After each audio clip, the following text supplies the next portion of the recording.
হেফাজতে ইসলাম বাংলাদেশের পক্ষ থেকে আগামীকাল সোহরাওয়ার্দী উদ্যানে সমাবেশের ডাক দেওয়া হয়েছে। আমাদের সকল কর্মকাণ্ড বাদ দিয়ে সেখানে উপস্থিত হতে হবে। এর কারণ হলো আমার ঈমান হেফাজত করা, এর কারণ হলো আমার ইসলামকে হেফাজত করা। এই মৌলবিগিরির কোনো দাম হবে না। ইসলামের উপরে যদি আক্রমণ হয় আর আপনি বাসায় বসে থাকেন, ওই নামাজের কোনো দাম হবে না।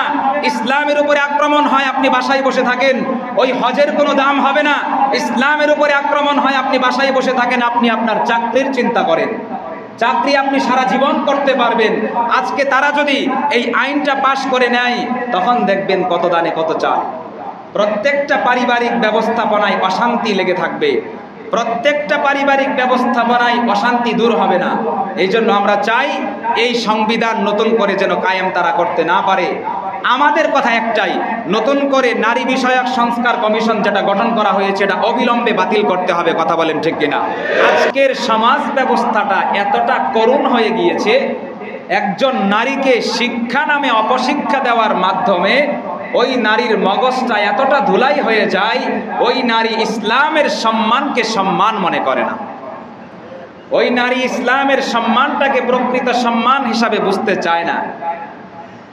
একজন নারী সম্মানটাকে সম্মান হিসাবে বুঝতে না পারার কারণেই আজকে আমাদের এই সুন্দর একটা দেশে নারীদের বিষয়গুলাকে পাশ্চাত্যদের বিষয়ের সাথে মিলানোর জন্য নারী বিষয়ক সংস্কার কমিশন গঠন করা হয়েছে। আপনারা ইতোমধ্যে জেনেছেন, গত জুমায় আলোচনা করেছি, আমাদের দেশে সংস্কারমূলক বিভিন্ন কমিশন গঠন করা হয়েছে। সেখান থেকে নারীদের বিষয়ে সংস্কার করার জন্য নারী বিষয়ক সংস্কার কমিশন গঠন করা হয়েছে, যেখানের সদস্য হলো 10 জন নারী, যারা পা থেকে নিয়ে মাথা পর্যন্ত, মাথা থেকে পা পর্যন্ত সম্পূর্ণ নাস্তিক। এদের মধ্যে ইসলামের কোনো গন্ধ নাই। আমরা দেখেছি গত কিছুদিন যাবৎ এই বিষয়টা তারা আজকের তত্ত্বাবধায়ক সরকারের কাছে একটা আবেদন জমা দিয়েছে। 318 পৃষ্ঠাব্যাপী একটা আবেদনপত্র জমা দিয়েছে। সেখানে নারীদের বিষয়ে 403টা সুপারিশমালা জমা হয়েছে। কি কি সুপারিশমালা সেগুলো আমরা আলোচনা করেছি। আমার আজকের এই আলোচনার মূল উদ্দেশ্য হলো, আমাদের দেশটাকে যখনই কোনো উন্নত থেকে উন্নত অবস্থায় নিয়ে যাওয়ার চিন্তা হয়, দেশের আর্থিক অবস্থা যখন ডেভেলপ করার চিন্তা হয়, কিছু পাশ্চাত্যবাদী মানুষ ইসলামকে মাইনাস করে দেওয়ার চিন্তা করে। তারা মনে করে দেশকে উন্নত করতে হলে ইসলামের কোনো প্রয়োজন নাই। আমরা বলি, ইসলামকে যদি মাইনাস করা হয়, এই দেশ বেশি দিন সুন্দরভাবে চলতে পারবে না। দেখেন না, ওমরের জামানা ইসলামকে মানার কারণে গোটা পৃথিবীর মানুষ নিরাপদ ছিল কিনা বলেন? আজকে যে দেশগুলো ইসলামকে মেনে চলে, আফগানিস্তান, তাকিয়ে দেখেন তারা কতটা করুণ অবস্থায় ছিল, জুলুমের অবস্থায় ছিল। ইসলামকে মানার কারণে, ইসলাম ধর্মকে জীবনের মূল মাপকাঠি হিসাবে মানার কারণে তারা অন্যান্য উন্নত দেশের সাথে পাঞ্জা লড়ছে। আমরা দেখেছি আমাদের দেশের মধ্যে যখনই যে সরকার, যখনই যে এসেছে, যখনই দেশটাকে একটু উন্নত করতে চেয়েছে, ইসলামকে মাইনাস করার জন্য চেষ্টা করেছে। প্রত্যেকবার তারা ইসলামকে মাইনাস করতে চায়।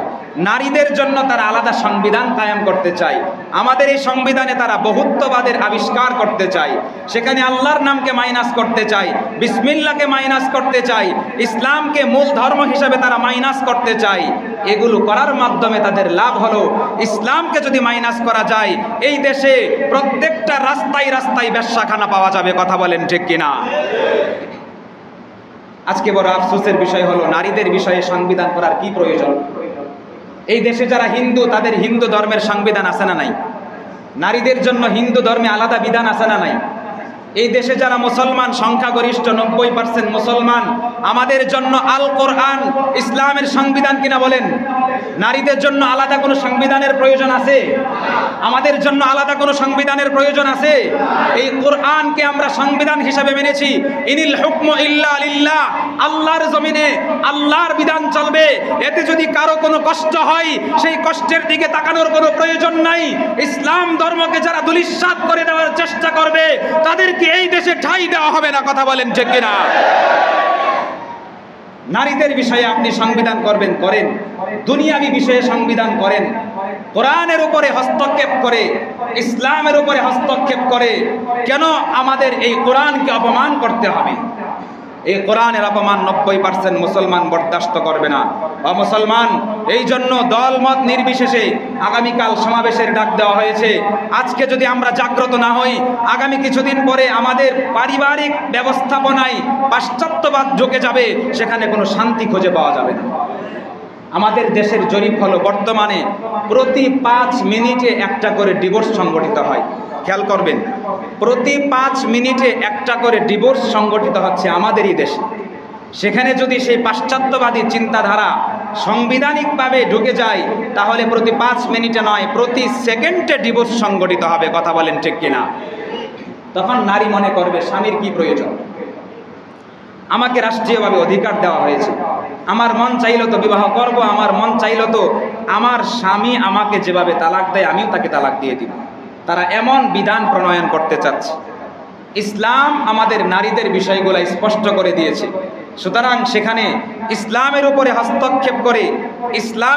হস্তক্ষেপ করে নতুন কোন সংবিধান আমরা এই দেশে বাস্তবায়ন হোক চাই কি চাই না বলেন?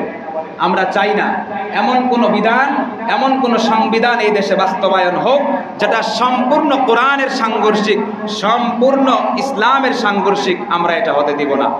সম্মানিত মুসল্লিয়ানে কেরাম, হেফাজতে ইসলাম বাংলাদেশের পক্ষ থেকে আগামীকাল সোহরাওয়ার্দী উদ্যানে সমাবেশের ডাক দেওয়া হয়েছে। আমাদের সকল কর্মকাণ্ড বাদ দিয়ে সেখানে উপস্থিত হতে হবে। এর কারণ হলো আমার ঈমান হেফাজত করা, এর কারণ হলো আমার ইসলামকে হেফাজত করা। এই মৌলবিগিরির কোনো দাম হবে না। ইসলামের উপরে যদি আক্রমণ হয় আর আপনি বাসায় বসে থাকেন, ওই নামাজের কোনো দাম হবে না। ইসলামের উপরে আক্রমণ হয় আপনি বাসায় বসে থাকেন, ওই হজের কোনো দাম হবে না। ইসলামের উপরে আক্রমণ হয় আপনি বাসায় বসে থাকেন, আপনি আপনার চাকরির চিন্তা করেন। চাকরি আপনি সারা জীবন করতে পারবেন। আজকে তারা যদি এই আইনটা পাশ করে নেয়, তখন দেখবেন কত দানে কত চাল। প্রত্যেকটা পারিবারিক ব্যবস্থাপনায় অশান্তি লেগে থাকবে, প্রত্যেকটা পারিবারিক ব্যবস্থাপনায় অশান্তি দূর হবে না। এই জন্য আমরা চাই এই সংবিধান নতুন করে যেন কায়েম তারা করতে না পারে। আমাদের কথা একটাই, নতুন করে নারী বিষয়ক সংস্কার কমিশন যেটা গঠন করা হয়েছে এটা অবিলম্বে বাতিল করতে হবে। কথা বলেন ঠিক কিনা? সমস্যাকে মূল থেকে উঠায় ফেলতে হবে। সেখানে আমরা এই ধরনের আবেদনের কথা পরে বলবো। আমরা বলি এই নারী বিষয়ক সংস্কার কমিশনের বিন্দুমাত্র প্রয়োজন বাংলার জমিনে নাই। কথা বলেন ঠিক কিনা? এটা যদি নষ্ট হয়ে যায়, এটা যদি বাতিল হয়ে যায়, তাদের আবদার, আবেদন, সুপারিশ সব বাতিল হয়ে যাবে। আমাদের কথা একটাই, আমরা সকল ব্যস্ততা বাদ দিয়ে আগামীকালের সেই মহাসমাবেশে আমরা উপস্থিত হওয়ার চেষ্টা করব। ইমানের দাবি উঠে এসেছে, ইসলামের দাবি উঠে এসেছে। এজন্য আমরা যদি বসে থাকি, বাতিলপন্থীরা সুযোগ পেয়ে যাবে। বাতিলপন্থীদেরকে সুযোগ দেওয়া যাবে না। আপনি আজকে চুপ থাকলেন, আগামীকাল চুপ থাকলেন, পরের দিন চুপ থাকলেন, আপনার ইসলামকে নিয়ে বাতিলপন্থীরা ছিনিমিনি খেলবে। একদিন দেখবেন এই যে এখন বলি 90% মুসলমানের দেশ, সেখানে 90% মুসলমানের দেশ তো দূরের কথা, 9%ও খুঁজে পাওয়া যাবে না। এই জন্য আমরা চাই ইসলাম ধর্ম রসুলের কাছে যেভাবে এসেছে সেভাবেই আমরা পালন করব। মডারেট কোনো ইসলাম এই দেশে চলবে না। কথা বলেন ঠিক কিনা? মডারেট বলতে কোনো ইসলাম আছে? ইসলাম আধুনিক না, ইসলাম শুরু থেকেই আধুনিক। অনেকেই বলে আমরা আধুনিক ইসলাম মানি। ইসলাম আধুনিক শুরু থেকেই ছিল। ইসলাম নামের শুরুতে আধুনিক বলার কোনো প্রয়োজন নাই। আমি যদি বলি এটা সহি কোরআন, কথাটা হাস্যকর হবে না? কোরআন আবার সহি কথা কেন? কোরআন তো এমনিই সহি।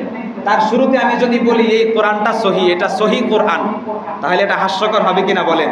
ঠিক তদ্রূপভাবে কেউ যদি বলে আমরা আধুনিক ইসলাম মানি, আমরা মডারেট ইসলাম মানি, এই ধরনের কথা মুনাফিকদের কথা। কথা বলেন ঠিক কিনা? ইসলামের শুরুতে মডারেট বলে মানুষকে বোকা বানানো হবে। বাংলাদেশের মানুষ এতটা বোকা নয়। এজন্য ইসলাম আমরা সেটাই মানবো যেটা নবীজির কাছে এসেছে। ইসলাম আমরা সেটাই মানবো যেটা সাহাবায়ে কেরাম পালন করেছেন। ইসলাম আমরা সেটাই মানবো যেটা তাবিঈরা পালন করেছেন। ইসলাম আমরা সেটাই মানবো যেটা তাবিঈরা পালন করেছেন। ইসলাম আমরা সেটাই মানবো যেটা আকাবির ও আসলাফ পূর্বশরীগণ পালন করেছেন। নতুন করে ইসলামের মধ্যে নতুন নতুন বিধান দিয়ে এই ইসলাম আল্লাহ তাআলা কবুল করবেন না। এজন্য আপনাদের কাছে আবদার হলো আগামীকালের সমাবেশ দলমত নির্বিশেষে সবাইকে উপস্থিত হতে হবে। কারণ এটা আমার ইমানের প্রশ্ন, আমার দলের প্রশ্ন না, এটা আমার ইমানের প্রশ্ন। আমার ইমানকে যদি হেফাজত করতে হয়, আমার সমাবেশ যেতে হবে, সেই সমাবেশের দাবিগুলো মানতে হবে, মানানোর চেষ্টা করতে হবে। যদি তারা না মানে, সেখানে সংসদ ঘেরাও হবে, এয়ারপোর্ট ঘেরাও হবে, যেভাবে মানাতে হয় সেই কায়দা আমাদের জানা আছে। 2021 সালে মোদি ঠেকাও আন্দোলনের কথা আপনারা শুনেছেন। সেখানে নরেন্দ্র মোদী আসতে চেয়েছিল, বাংলাদেশের মানুষ দলমত নির্বিশেষে সবাই ঝাঁপিয়ে পড়েছিল, আসতে পারে নাই। শাপলা চত্বর 2013 সালে আমরা দেখেছি, সেখানে দলমত নির্বিশেষে সবাই সেখানে উপস্থিত হয়েছিল। এজন্য আমরা সবাই চেষ্টা করব সেখানে উপস্থিত হওয়ার জন্য। সেখানে উপস্থিত হতে হবে, আমাদের দাবিগুলো পেশ করতে হবে। আজকে যদি আমরা দাবিগুলো পেশ না করি, সেগুলোকে আমরা যদি বাস্তবায়ন করাতে না পারি, তাহলে আমাদের জন্য বড় আফসোসের বিষয় হবে এটা। মুসলমান, আপনারা জানেন 2013 সালের সেই আন্দোলনের অনেক মানুষকে গ্রেফতার করা হয়েছিল, জেলখানায় নেওয়া হয়েছিল। সেই মামলাগুলো আজও পর্যন্ত প্রত্যাহার করা হয় নাই।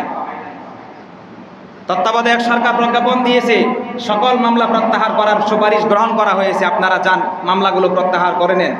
বিএনপিদের মামলা প্রত্যাহার হয়ে গিয়েছে, জামাত ইসলামের অনেক মামলা প্রত্যাহার হয়ে গিয়েছে, কিন্তু আলেম ওলামাদের হেফাজতে ইসলামের মামলাগুলো আজও পর্যন্ত প্রত্যাহার করা হয় নাই। এখান থেকে আমরা বুঝি তারা পাশ্চাত্যবাদী বিষয়গুলো কায়েম করতে চায়।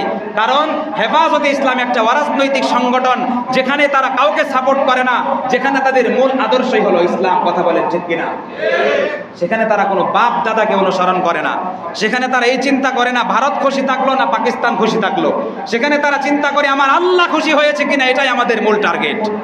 এই জন্য আমরা হেফাজতে ইসলামের সমাবেশে যাব কিনা বলেন? 2 হাত তুলে দেখান। আমরা সমাবেশে যাব কিনা বলেন?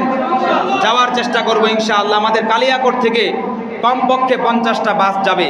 আগামীকাল আমরা যাব, সেখানে উপস্থিত থাকার চেষ্টা করব। সারা দিন ব্যাপী সেই সমাবেশ আমরা সেখানে সুন্দরভাবে পালন করে, আমাদের নেতারা, যে কেন্দ্রীয় নেতারা যে নির্দেশনা দিবেন, সেই নির্দেশনা অনুযায়ী আমরা আমাদের সুষ্ঠু সমাবেশ পালন করব ইনশাআল্লাহ। আল্লাহ পাক রব্বুল আলামিন আমাদের সবাইকে সঠিক বুঝদান